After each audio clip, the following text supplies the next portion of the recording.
The chief of Nipmuc Nishnabeg, otherwise known as Pic Mobert, says the community is at a crisis point following a series of violent incidents stemming from the unchecked presence of organized crime, which leadership says is due to inadequate policing resources. Community members are acting on behalf of these organized crimes. They're doing a lot of these violent crimes to other community members. People are seeing that window and that gap of lawlessness that leads to an environment where people are taking advantage of that situation, mainly organized crime gangs, where they're exploiting the situation that we have a lack in policing services, such that I'd go so far to say is that we are becoming a warehouse for the drug epidemic for the region. Chief Quiswa says the violent incidents coupled with delayed emergency response has people fearing for their safety, even in their own homes. A lot of our people don't feel safe, particularly our elders.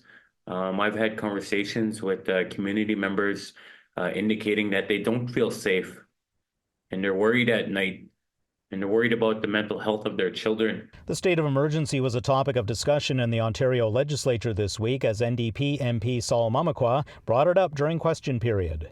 The lack of police presence and delays in emergency response has created a crisis. To the Premier, will you commit today to answer Nipmuc and Nishnabeg specific calls to action to bring the First Nation out of state emergency?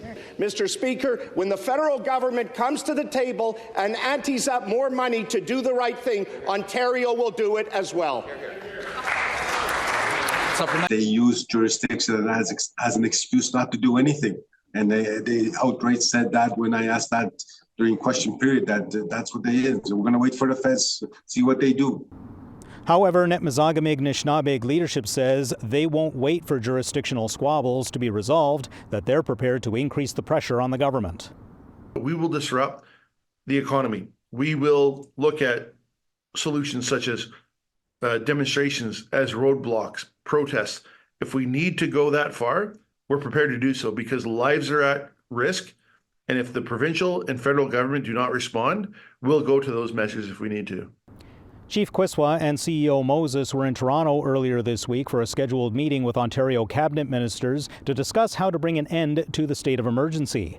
However, that meeting was cancelled at the last minute. Mike McDonald, APTN National News.